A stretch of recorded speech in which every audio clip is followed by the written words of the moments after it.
So if you want an actual makeup tutorial, you're gonna get one. And I think that this right here is going to be where we're going today. Let's start with a little bit of eyeshadow base, but I'm just gonna focus it from my crease to my brow bone.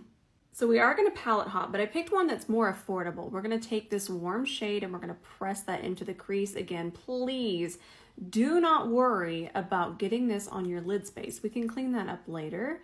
I want you to think of this as the beginning of your art. Don't focus on that. It's okay. We're just at the beginning. So it might seem like I'm just packing shadow on and I'm pressing, but what I'm doing is, remember that base that we initially used? It's a very wet base. What that does is it really enhances pigment. But what you're seeing me do is I'm pressing over and over and over again, and I'm working that eyeshadow into that base. I never have creasing with this technique, but it does require just pressing motions, and I'm just going back and forth and making sure that that's perfectly set. This is a reminder of how important it is to work powders into creams, whether it be your eyeshadow, your concealer, any kind of powder into a cream, work that in. Now we're gonna start our transition, and what I just did was pick up. Do you see how little I just picked up? We wanna work in small sections and we wanna press, because the more we press, we're able to create another transition just out of two shades, but work in these smaller areas. I know it might seem time consuming, but you actually wind up with a 2-for-1 special. That means I have 2 shades on, but it ends up looking like I have 3 when I do this technique. All right, about 40 seconds of tapping back and forth, and this is where we're at now. So let's make sure that we wipe our brush off here on Sheila. Give it a couple wipes. Now, what I like to do is I grab a shade like this, and I'm gonna use this to kind of blur everything together. But what's important here is that we don't take too much, just the right amount, and everything just looks melted and blended together. But too much of a color like this and it becomes ashy and it turns gray and we lose that color we were going for. But just the right amount gives us a beautiful blur. All right, we're getting to the good part. Let's grab some micellar water here on this brush. We're gonna clean up our lid space. Now, I'm not really cutting the crease. I'm really just cleaning up so we can apply more base. And I'm also gonna do a more rounded eye today, but that we kind of can't do until we get to the concealer part. Don't go anywhere. I'm gonna show you what I'm talking about. As long as micellar water is dry, it's not going to mess with any of the formulas you're about to apply. If you're worried about it, take this shade again, just take a tiny amount and just lightly tap it across so you know that it's nice and dry. So for the front part of the eye where I'm gonna apply this color, I just wanna use a see-through translucent base. Even if an eyeshadow base is completely transparent, it is still so important to make sure that that's even across the lid. And actually, I think that might be a little bit too much on this one. I'm just gonna wipe it and then tap it one more time to make sure it's nice and even and it's not too thick on the eye. It makes such a difference. And then for the blue shadow, we want a tiny amount of black base. Let's take our same brush. We're gonna smooth out the black base. Just kind of let it feather into here. And what here is the socket. And then feather over towards the middle of the lid. I'm gonna add a little bit more over here as well. It's important that I give you this tip so you're not afraid of this wet base formula. So what's happened here is completely normal. See the black? It's kind of migrated into the socket. That's going to need set. And I know that me showing you when I'm wiping off my brush might seem monotonous, but it makes such a difference, okay? Wipe off that tacky base. I'm gonna grab the smallest amount of black eyeshadow. I'm talking the tiniest whisper. It's just on the tip of the brush, and I'm just gonna lightly set that, just so that doesn't crease. And it's also just gonna diffuse and blur. The good part, so I did switch to the C30. This particular brush, the way it picks up shimmer and places shimmer, it's your fingertip but better because you have all of that precision. So I'm gonna take this color, I think I'm gonna stop it about right there. Now we're into the blue shade. We're gonna pick up quite a bit of it and we're gonna place that here and over into the black.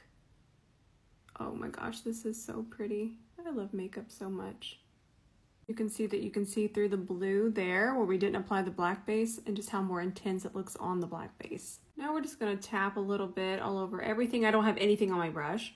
I'm just kind of diffusing, pushing a little bit into the socket. Just a really nice diffused look. I want to do a blue waterline with this Stila graphic liner, but look how perfectly it matches. It just has a little bit more of a black base. It's so good. These are amazing. If you haven't tried these, please do.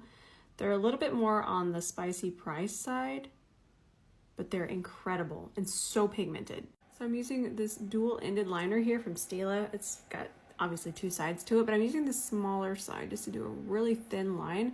Not really doing a wing, just adding depth. Then I'm going to take a little bit of black eyeshadow here on this detail brush and just lightly smudge. So whenever I do a look like this that I know is going to have fallout, I don't apply my eye cream until after. Also, don't buy the white makeup eraser because it never gets clean no matter how much you wash it, and people on the internet will be mean to you. So now I'm going to put on my eye cream. I like to do this after because with these types of shadows and all of that packing, we're going to have fallout. It's normal. I'm also going to put a little bit, just one pump of my serum, only where I wiped it off. I'm just going to press that in, and there's my skin prep. But give this at least 7 minutes to dry down. So while that skincare is drying down, I'm going to go ahead and get my lashes going.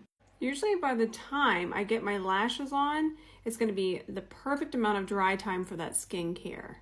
I know that you're probably sick and tired of hearing this, but it's so important. If you have a liquid lipstick, liquid makeup like this, give it a shake, okay? Shake it up. So I like to apply with my finger first, or a spatula. I know a lot of us, we don't want to use our fingers. You can use a makeup spatula. This is what that looks like. You would just Google that on Amazon. But I like to apply it there because it gives me an idea of that color match very quickly. Okay, do you see that flow? Almost seamless. And then from here, I just start to work upwards, back and forth and upwards. I'll do an in-depth on all of my foundation tips really soon. So I'm already gonna start shaping the eye with the foundation. So I'm going in a crescent moon shape instead of just going out towards the temple. Let's try out this Catrice Magic Shaper. I'm going to do this before concealer. And the reason why, we're going to be able to control that shape a lot more if we do our bronzer and sculpting before our concealer. Let's put some in here as well. Okay, this blends out like a dream. I think we just found something really nice. There are other shades as well. This is the shade Medium. Okay, I love this. And this particular shade is one that I would gravitate towards. It's not too cool and it's not too warm. So I'm going to use my P. Louise Liquid Blush in Tutti Frutti. By the way, I was super skeptical about this formula. I had seen it all over TikTok, and I feel it has the perfect amount of pigment that fills in any gaps, and that's what gives it that very seamless, flawless look. I really think that y'all would love this formula. I've lost most of my summer tan, so I've been grabbing this particular shade, and I love this formula. Now, the order that I just applied everything is going to give us a seamless blend. And you ask, what is a seamless blend? What does that actually mean? So a seamless blend is where everything flows perfectly. You see no separation from where that concealer is blended into the blush and the blush flows into the bronzer. We're talking no gaps. Let's take advantage of that very wet concealer underneath our eye and press this into the lash line. Let's also go ahead and connect over this way as well. That wet concealer means no fallout. Give it a nice tap before you set. And when you set your under eye, it's not really about how much powder is on your puff. You really don't need as much as you think. It's really about just going back and forth and working that into the concealer. I'm gonna go ahead and set with that same powder. Now we need the fluffiest brush that we have. Grab a little bit of this powder on the tip of the brush. I like to start at the edge of the eye, and then I'm just going to tap back and forth and just lightly connect and diffuse. A Milani lipstick, this is the shade Secret. Then I line afterwards. This is Mario's lip liner in the shade Smoky Pink. Last but not least, let's top that off with this NYX Filler Instinct. Look at the sparkle.